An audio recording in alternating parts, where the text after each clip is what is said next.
Welcome on in, guys. My name is Carbon Fiber Canine. We're gonna drop right into this shit because I have some build that I would like to show you guys on the seasonal necromancer, and I think that it's pretty well thought out. I did take a couple pieces from builds that I have seen online, but I pretty much have concocted this one all myself. I didn't consult a video. I just went from memory and what looks good on paper, and I've tested it out. Um, so as you guys are seeing right here, over here, so this is my Eternal Realm Necro, my Eternal Realm Druid, and my Eternal Realm Sorcerer. You can see where I've spent most of my time when I'm not busy at work, because I don't even have a level 100 yet. Sorry, not sorry. I'm not that grindy. And even if I was that grindy, I have work because I am that grindy. Because this is off of about maybe 4 days of gameplay at 2-3 hours each. So a half a day's gameplay and I'm at level 54. After they nerfed the XP, because I haven't played in the past almost like 4 or 5 days now. So now that they've rebuffed the XP and they've made Nightmare Dungeons a whole lot more XP, and a patch that's coming out soon, which is going to further increase the density of monsters in the Nightmare Dungeons, I feel like my seasonal will be my first level 100. And I know what's going to happen is that this character right here that's seasonal, when the season ends in 80 something days or whatever, I'll open it up, I'll tell you. When the season ends in 80 something days, whenever that is, October, when it ends in October, this character is going to swap from a seasonal to an eternal. And when he swaps from a seasonal to an eternal, 78 days. So in 78 days, and he swaps from a seasonal to an eternal, he's going to be a badass. A badass from hell. But what I want to go over with you guys real quick is um yeah, don't worry about those. I don't have everything to a T the way that I would like it yet, but I do have some important things that should be addressed, I should say. Um, First, I'm going to show you guys how this build works, only because it doesn't seem right,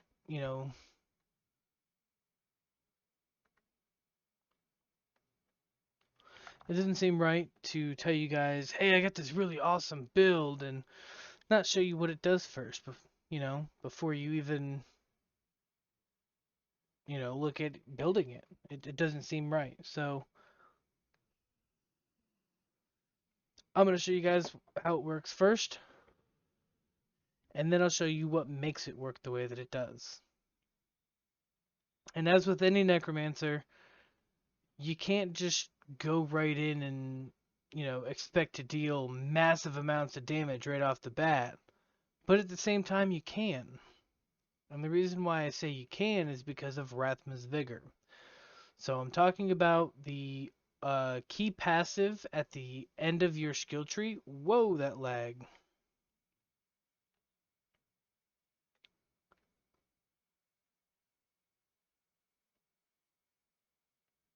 Um, the key passive at the end of your skill tree called Rathma's Vigor. That's that symbol right there ish, about right there next to the potions. You see the stack of 12 with it. So now it's gone, and now it's counting back up. So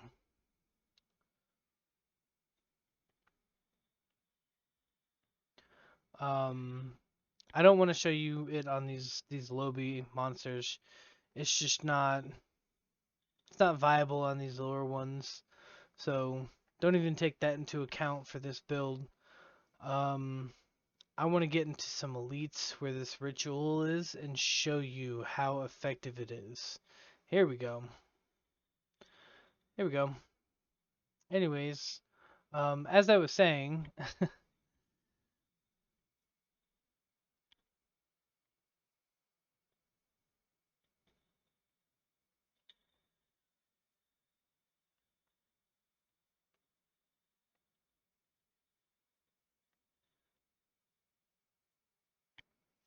ta-da!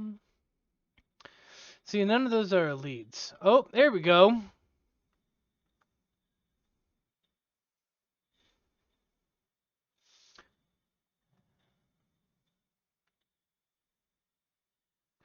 So as I was saying, um, even with elites, this build just totally melts. And it's fairly simple in my opinion, in my wholehearted opinion. It is very fairly simple to pull off. I mean, I got everything I needed by 54, but that also means that I'm also on World Tier 3, just so that we're all on the same page. I did take this build into the Capstone dungeon and run it and did pretty damn well. I don't know how this works. Enter unholy altar. Okay.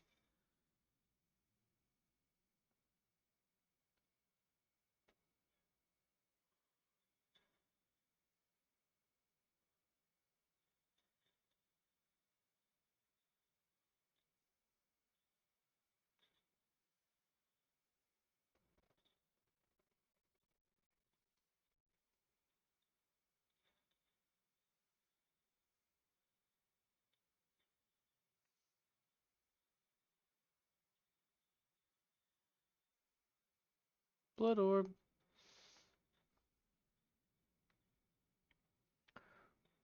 Oh my god, are you guys really struggling with this down here?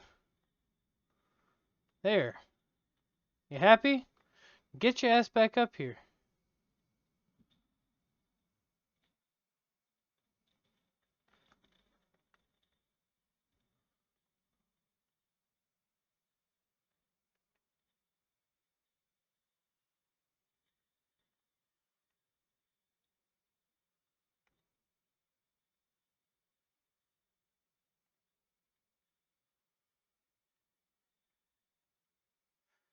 Anyways, more essence coming right up.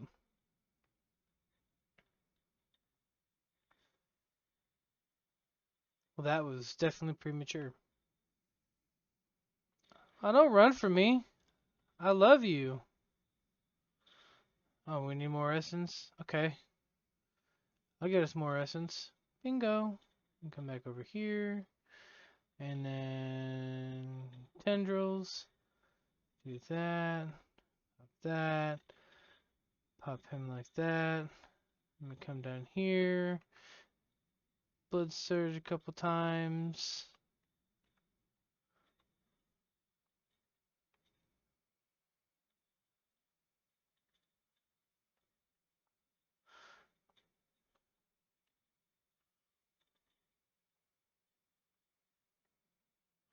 Got that guy done. That guy.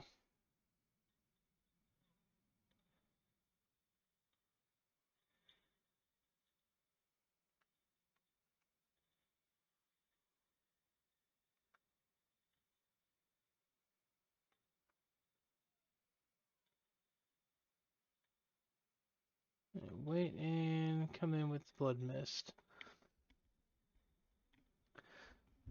So, in my opinion, it works fabulous. Like I mean fabulous. Now for some people it may not be the best, and that's fine. You know, I'm not here to impress you. I'm just here to show people that I have a build and I think that it's very viable for, most people. And multiple territories, huh?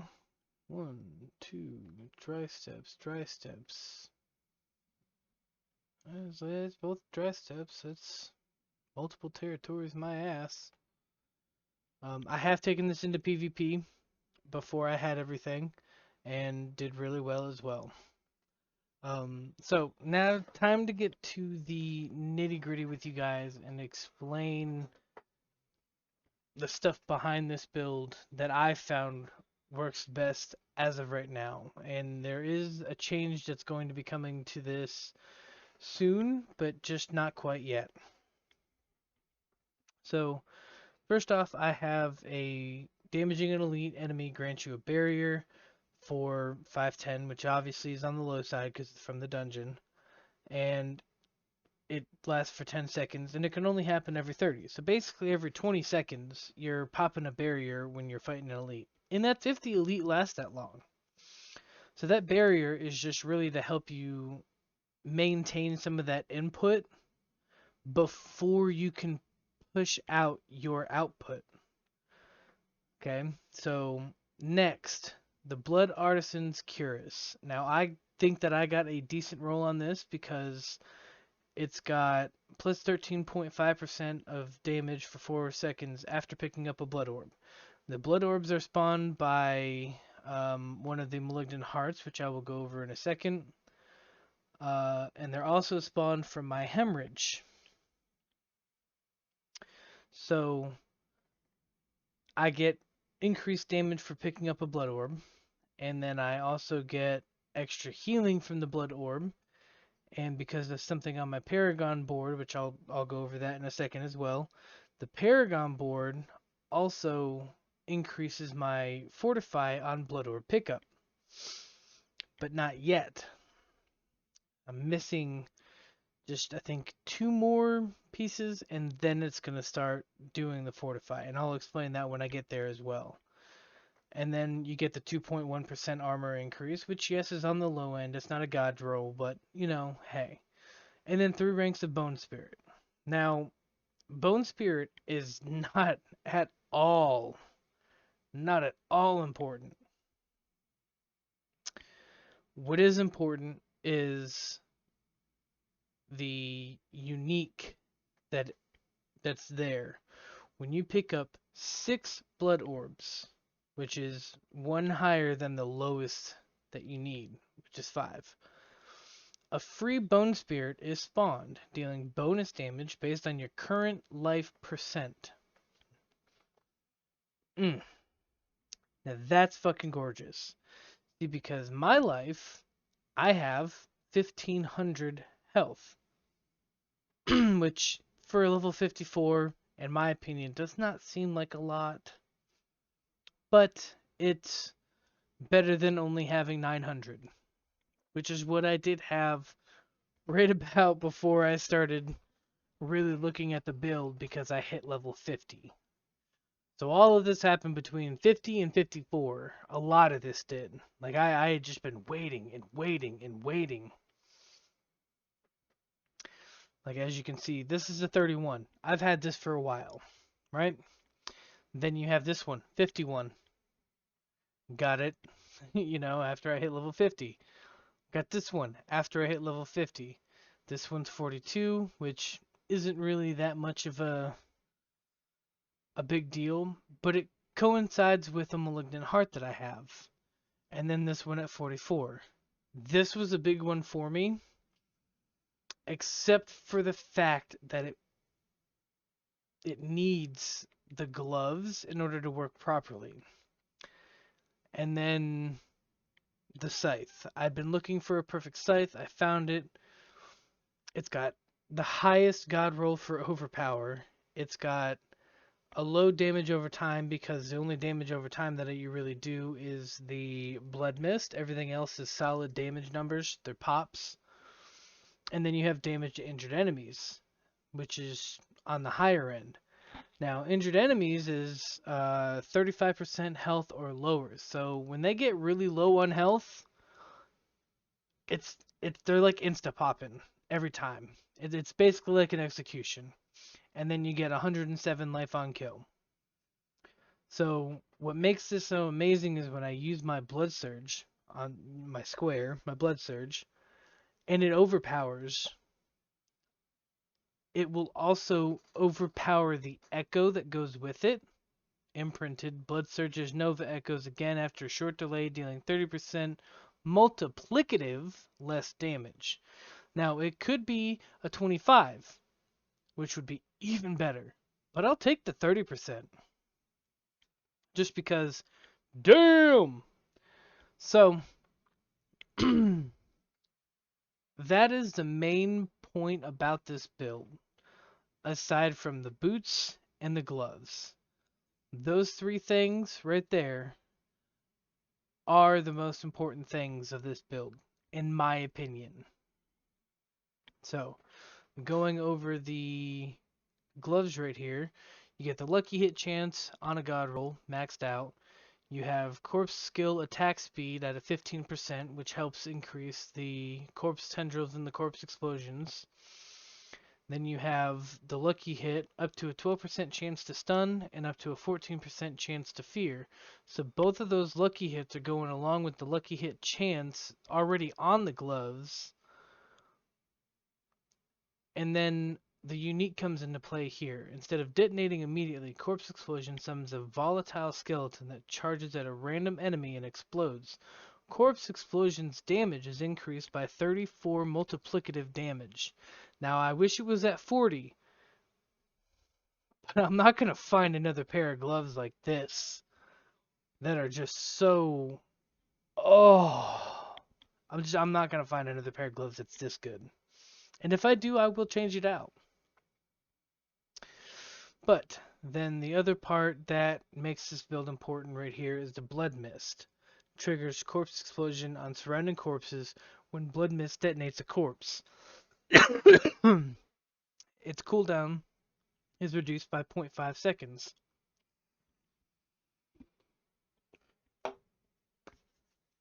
Dry throat. Which is the highest that it can get, which is why it's really important to me to have these boots here. And why it's not imprinted yet. Because I need to find another pair of boots that are... Ooh, that's got willpower. Like, I lose a little bit of armor, right? But I gain strength, willpower, and extra all stats. And really the only thing that I care about, I don't even care about the movement speed, right? Like, I just care about the willpower, because the willpower affects the overpower, which is the other important part about this build. Right, so, that's the other important part of the build is the boots right here, which come on the boots. I didn't put it on there. I did put the Blood Surge Nova Echo on the scythe. The gloves came like that. The chest piece came like that. I imprinted the barrier onto the helmet, and I imprinted this onto the pants, but I think this was from an item. So this is consuming a corpse has a 23% chance to spawn a blood orb. Now, I love that chance right there for the blood orb because the blood orb helps everything move forward in unison, and it's not a requirement to get that blood orb in order to have that amount of damage pop. So, what I do have is thorns on my chest piece, thorns on my pants, and overpower damage on my scythe. Now, the reason I'm using a scythe instead of a sword is because the swords just... They ain't been hitting for me. I haven't found a good sword. I'd love to swap it to a sword because the swords have a faster attack by 0.1. You know, it's not that much of a difference, but it can make it could be the difference between life or death when I'm fighting something 10 levels above me like I have. I presently don't have a way to show you that 10 levels and above. Well, I guess I could go do the capstone, but I don't want to make the video too long. And I'm not one for making cuts either. But the important thing is that the overpower damage matched with the corpse explosion from Blood Mist and Blood Mist damage itself and all the willpower, you know, just to throw it out there, my overpower damage is at 593%, which means that I almost deal 6 times my normal damage on an overpower, which is, oh my god. And then my thorns is 787, which is just below, I'm pretty sure, half of my total health, my total life. So the thorns is there for when I'm getting smacked, and the overpowered damage is to help dish it out quickly using fortify, because you need your life and your fortify, which is where the Paragon board comes in here soon. I'm going to go over the Malignant Hearts first before I move on to the Paragon board and shit like that. So the Thorns help with while you're getting smacked to help dish it back out to get some kind of passive damage going. And then you have your Golem, which is getting an extra 75% health. And I get 107 life on kill. Minion life bonus is 21.3%. I mean, it's just all sorts of different things that go in that help the build, and it's a lot to try and fit into a half hour, which is why I know a lot of people cut it and only do the important parts, but I really want you guys to understand, like, strength is armor. It's not really that important to me. I want them to hit me. I want them to come after me. Yes, I do need armor, so that way my armor can prevent me from taking too much damage, but, you know, intelligence is increasing skill damage, so you definitely want intelligence to be up there. But willpower is where it's really at. Your resource generation, your healing received, and your overpower damage gets increased by a percentage, which is why that is 593.3, because this is 31.3 off of my willpower. And then dexterity, which is your crit chance and your dodge chance. See, my crit chance is a 7.4. It's not high, but that crit damage is 61.2%. So it's up there. Granted, yeah, like it says, it has a base value of 50, but that 11.2% is, whew, I mean, oof. So to get into the Malignant Hearts really quick, this is one of the big things to me. Your sacrifice bonuses are increased by 38%. That also is important to the build, the sacrifice bonuses, which I'll explain the sacrifice bonuses again when I get to the Paragon board side of things to go over the skills and everything. But then the Brutal Heart, that is where it takes a turn, which is also, I'll get explained in the abilities. When at least 3 enemies are near you, gain an aura that automatically curses surrounding enemies with Decrepify for 16 seconds. Which is right there at the peak of the time for it. Which also comes with Thorns on it, and Rank of All Corpse skills, which I am depending some of these items off of the Corpse skills and Thorns and, you know, things of that nature, like the pants, Corpse Explosion, Blood Mist. The boots, I'm getting all stats. The overpowered damage and damage over time from the scythe. The helmet's got willpower on it. You know, all of these things factor into how I got to where I'm at, overpower damage wise and health wise and all that other stuff. And the +1 rank to all corpse skills, which is corpse tendrils and corpse explosion. Love it. I wish it was a 2. But as you can see, it only goes to a 1.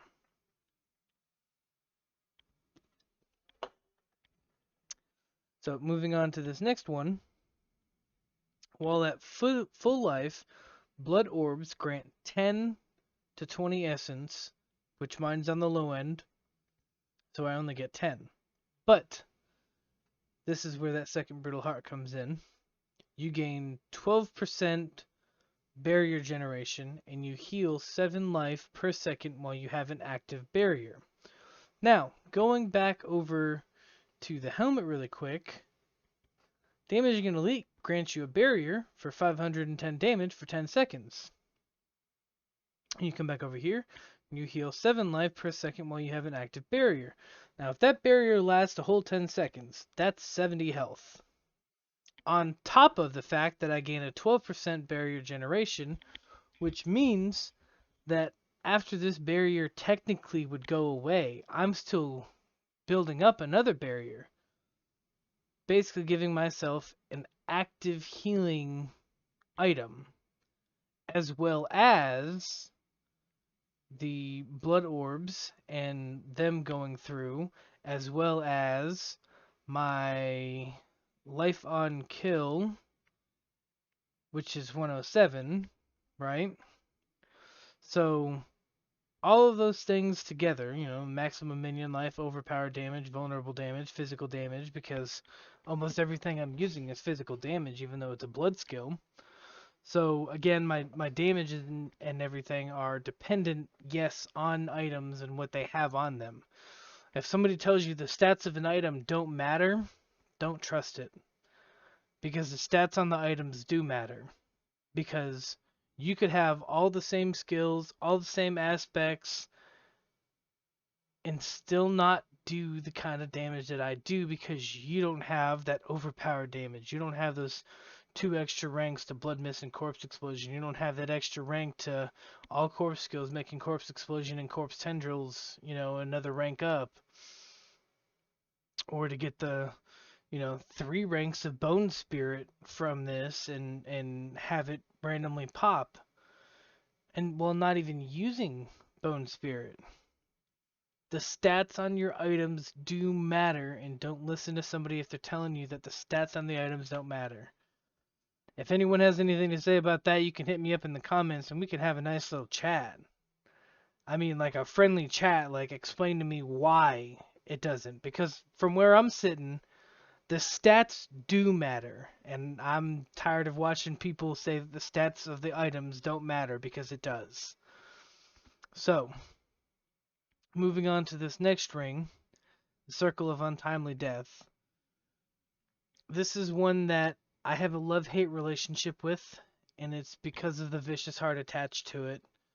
I could very easily, pull the aspect off and put it on a better ring. Of course, I have to find a better ring first, but speaking of which,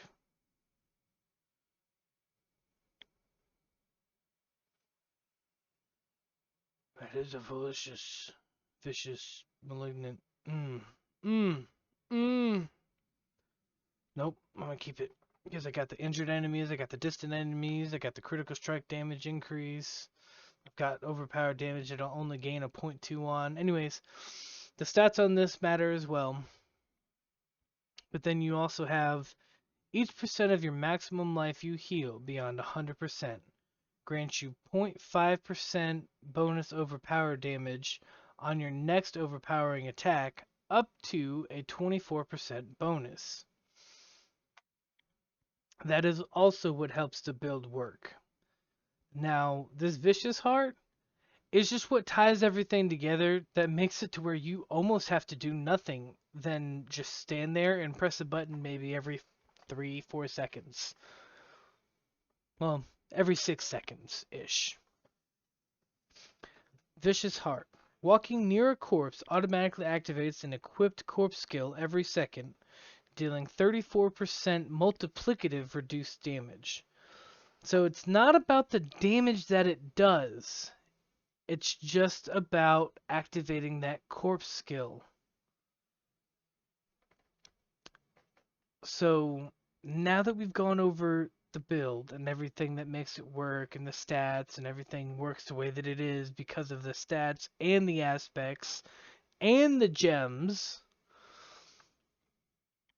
we're going to move over here to the Book of the Dead to talk about the sacrifices before we go to our abilities. Now, with the Skeletal Warriors, the Skirmishers, yes, you can use them. I don't see why you can't. It's just I like the sacrifice to get the non-physical resistance so that I don't take more damage from anything but physical damage, because that's where the armor comes in. Your armor helps with the non-physical, or with the physical damage and stuff. It also helps with non-physical, but it's mainly there for the physical. So using the defenders on a sacrifice, I gain a 21% non-physical resistance, but I don't have skeletal warriors anymore. Now you can use the skirmishers and get your crit chance if that's how you want it, but that's only 7%, and I don't see that going very far for me. So I just said no, I'm not using it. And you can also do the Reapers if you want to run shadow skills, because it's a 21% multiplicative increased shadow damage. But again, you don't get any skeletal warriors. Me personally, for this build, I feel like Defenders is the best one to lower the amount of input damage you take and to increase the output damage you do. So the Skeletal Warriors are Defender Sacrifice and the Skeletal Mages are Bone Sacrifice. So to explain that, the Shadow ones sacrifice is maximum essence increased by 21, but you can no longer get Skeletal Mages. Well, yes, that would be nice. 21 essence is not going to get you very far. The Cold Mages. You deal 21% multiplicative increased damage to vulnerable enemies, but you can no longer raise skeletal mages. Now that would be nice and all, except the cooldown on corpse tendrils. Because corpse tendrils and bone spear, if you were running bone spear, which would make it viable for a bone spear build, that is pretty much the only way you get vulnerability aside from curses. I'm pretty sure. So the cold mages, well, yes, would be nice for multiplicative damage to vulnerable enemies. I decided to go a different route. The bone mages. Your overpower damage is increased by 55% multiplicative, but you can no longer raise skeletal mages. I'll sacrifice my mages and get a 55 multiplicative increase to my overpower, just to get it moving in the direction that I want it to. And then golems. Now, I don't recommend sacrificing the golem, but you can.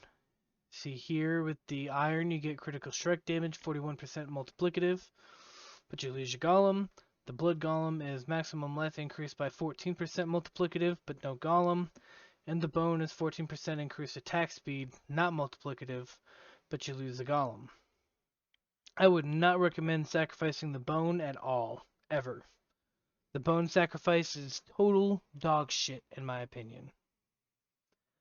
The blood, I would consider sacrificing it because of that 14% multiplicative increased maximum life, just because of my overpowered damage, but I'd like to have at least one minion that is there to help me when I need it.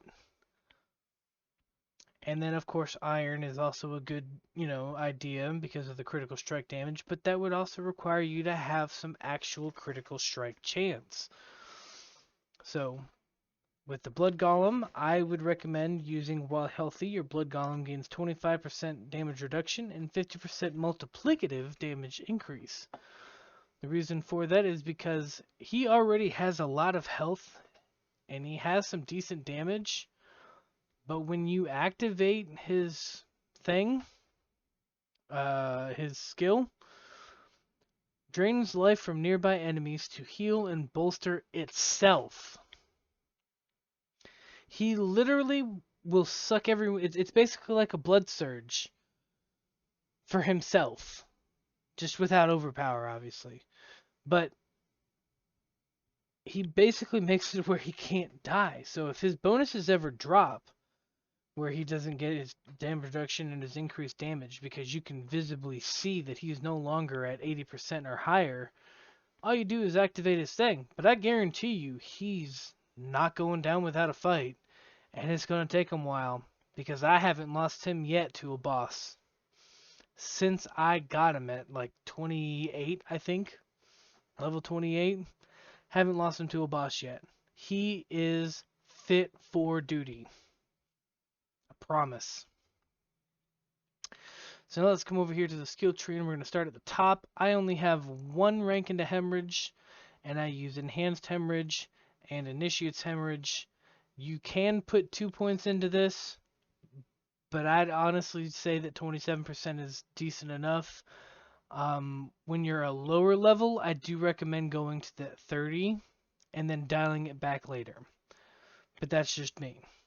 So the hemorrhage is mainly just for getting the blood orbs to spawn, plus having a chance for it to fortify you. That fortify is really what you're going for. You want the fortify because the fortify helps with your overpower, and it starts literally at level 2, 3. Level 3.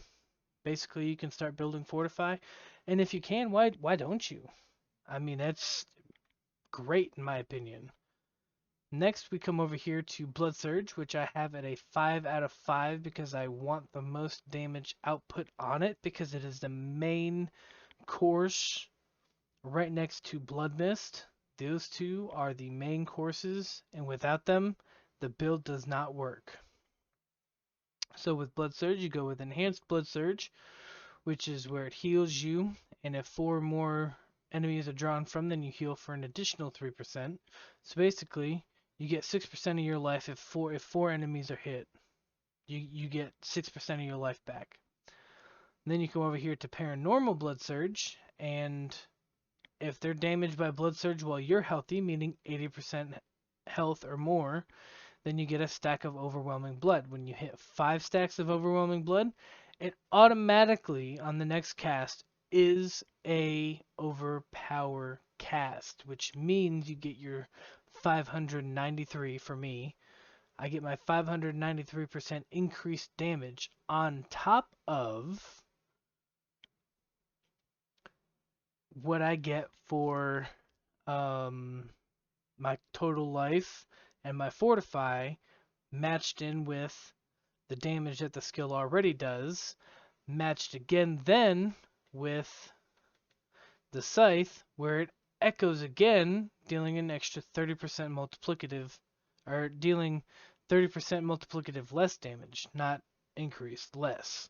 So if it hits for, let's say, 20k, or 10k, let's say if it hits for 10k, the next hit is 7k, and so on and so forth. So Blood Surge really is where it's at. Now, you could also run the Fortify, but why? Because that guaranteed overpower every 5 stacks, or every 5 casts, is perfect. It is exactly what you need. I would not recommend using Supernatural at all. You can if you want to, but you lose your guaranteed overpower on Blood Surge, which is where a lot of your damage is going to come from, especially with the Blood Echo, or Blood Surge Echo on the Scythe.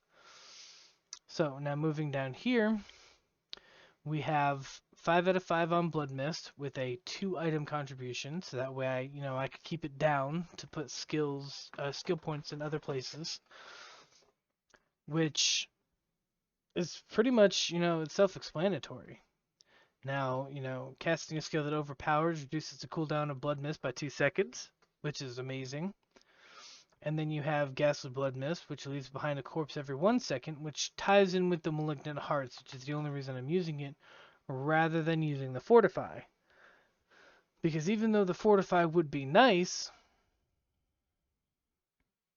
it's not going to help me damage-wise too much if it's only increasing by 7, because then you take 7 and you times it by 6, and that's like what?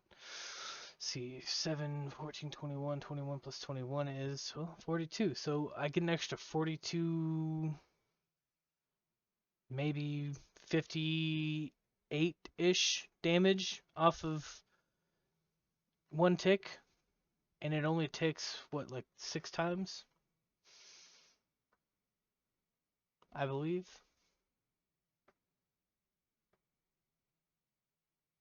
It's something like that. It ticks like 6 times over two ticks per second, and it's on for 3 seconds. So yeah, 6 ticks. So an extra 58 damage times 6. It's 50, 100, 200, 300. It's an extra 340-ish damage. It's not worth it. So I run the corpses just because of the malignant heart and the corpse tendrils popping, and as you're running blood mist and leaving a corpse, it also activates corpse explosion from the blood mist. So you're working two sides of the fence at that point, and it's great. So I also have corpse explosion built up with enhanced and plagued, so that way they as they charge an enemy and explode, they have a bigger radius. Of course I did, because I didn't move. That's how long I've been standing there. That was wonderful. Alright, well, at least it didn't go to waste. Now, let's get back into what I was fucking talking about the first time. Jesus.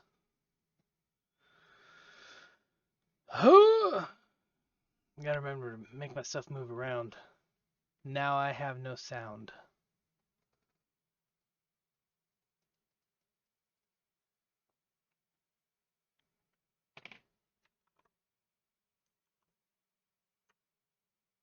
There we go. Alright, so this way the corpse explosion as you're using blood mist and it activates corpse explosion, it sends those volatile charges out and they have an increased explosion radius, and they also have the vulnerability that they attach onto it. But because you're dropping a corpse every 1 second, that's 3 corpses, which means at least 3 activations, plus any other corpses that are around while you're there that you may, happen to trigger, which runs a total of maybe at most 6 corpses. So that vulnerability really just starts taking the fuck away at whatever you put it up against. Because, I mean, you're talking 1400 damage at the very least. That would kill me. I mean, you're talking if I got hit even once and then got hit with that corpse explosion, you're talking I'm dead. So that's where that comes in as importance. And then you have your spiked armor for an extra 393 thorns. I forgot to mention this. You also want to increase your maximum essence by 9. You also want imperfectly balanced, which means it costs 3% multiplicative more essence, but deal 5% multiplicative more damage. And then we move on down here to where I have Decrepify for the Malignant Hearts trigger.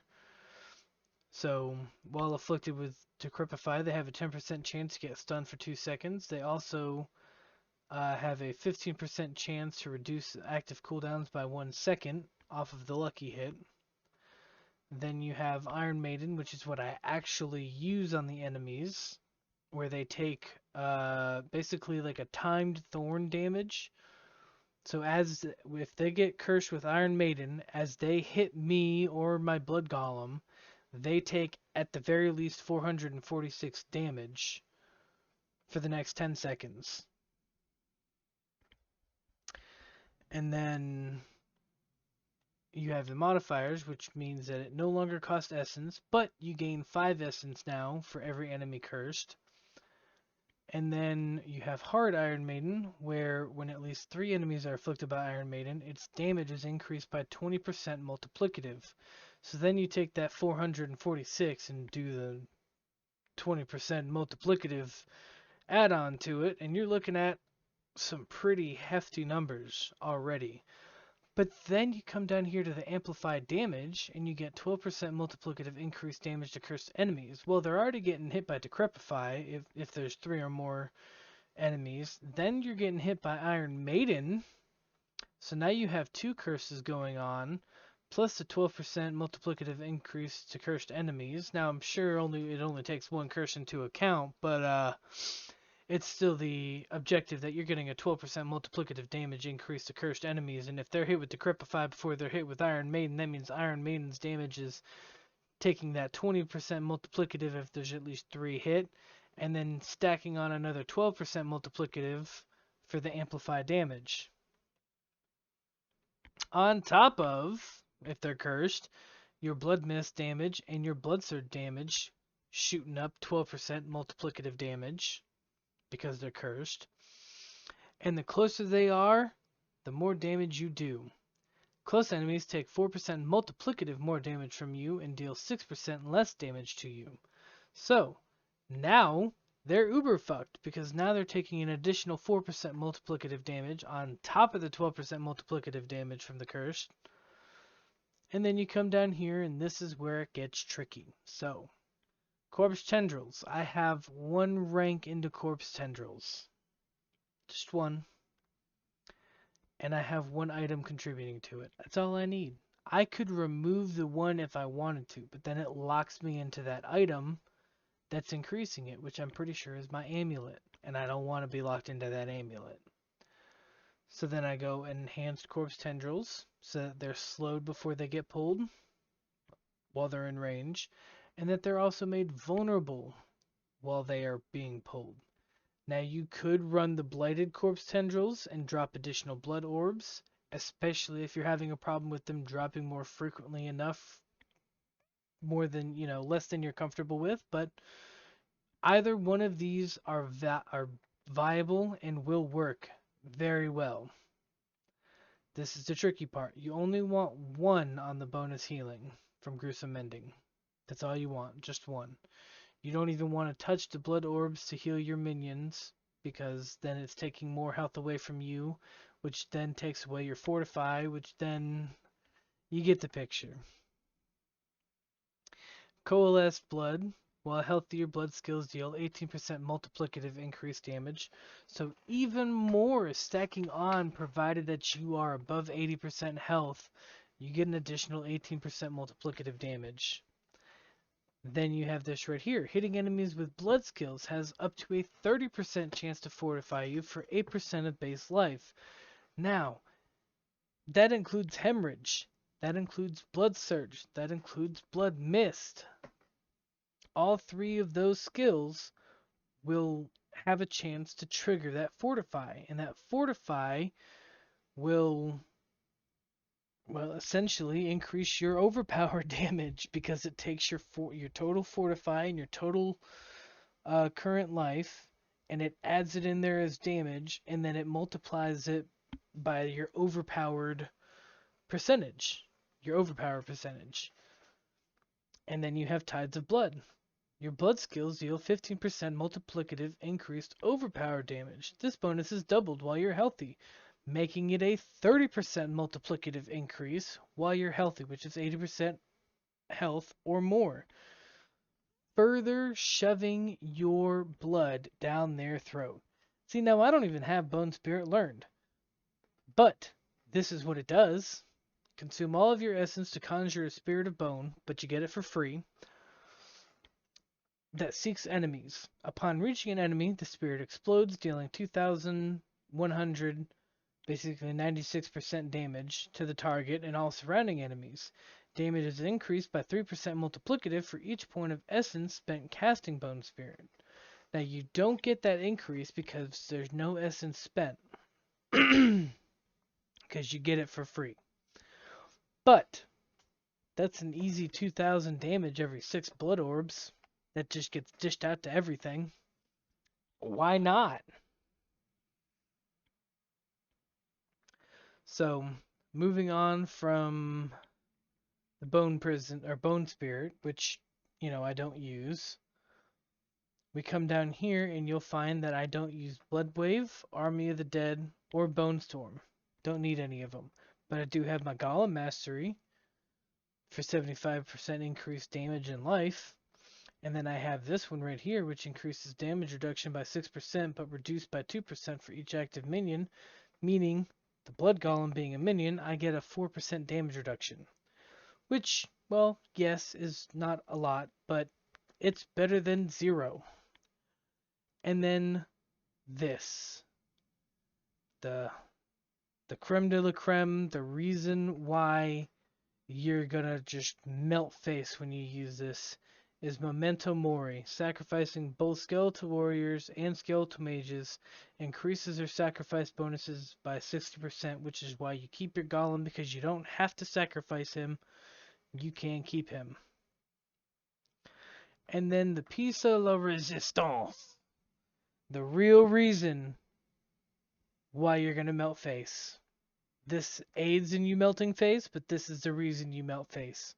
Rathma's Vigor. Increase your maximum life by 10% multiplicative. And after being healthy for 12 seconds, your next blood skill overpowers. Do you know what that means? That Rathma's Vigor means that I can use Hemorrhage and get an overpower damage from it, which takes my total life and adds it into the damage and multiplies it by 6 times. Or I can use Blood Surge or Blood Mist or pretty much any blood skill if I had it learned. Blood Wave even, because it's an ultimate, but it's also a blood skill. And it triggers it, making it where it just has all this extra damage stacked on top of it, and it's freaking insane. And I showed you guys how it worked with that that one little ritual, which granted, yes, no, it's, you know, they're not like big super powerful enemies, and you know, I was level 54 and they're 55, but just seeing how much it drops them, oh, I wish you guys could see. Maybe I'll do another one soon. Or I'll even show you guys on stream, because I am thinking about streaming some Diablo. I'm also thinking about streaming some Farlight. I'm also thinking about doing some Farlight recording, and I got all sorts of things that I got planned in my head. But I really wanted to get this out to you guys today, because this build is, oh, it's a lot of information to take in. And I know you've been here for 51 minutes if you made it this far, but just if you really had the time to take it all in and hear everything I had to say, it would make so much more sense. And I know I may talk fast sometimes, but I appreciate you guys being here, listening to me rant, watching me, you know, use it and everything. You guys can be here while I claim my level 60 boots, my Awoken Cold Iron Greaves. The next one is, oh, a focus for a Necro. Yep, for a Necro. That's what I thought. And but I really appreciate you guys being here and sitting with me and listening. If you made it this far, I really do appreciate it. You guys have a great day. Please make sure to like the video if you liked it. Don't be afraid to leave me a comment down below. Share with your friends, share with your family. Make sure you subscribe if you want to see more. And yeah, I guess that's about it. Thanks for sitting with me for an hour while I just rant over this build, because to me, I haven't been stopped yet. But, you know, everyone's different. Maybe it's my playstyle. Who knows? That is a very valid point. Could be a different playstyle and it may not work for you, which is totally fine. But let me know in the comments what your build is if you don't want to use this build. Or leave a video link to show me what build you want me to look at. That may be better than this one. I appreciate all and any feedback. Y'all have a great time. I love your faces. And goodbye.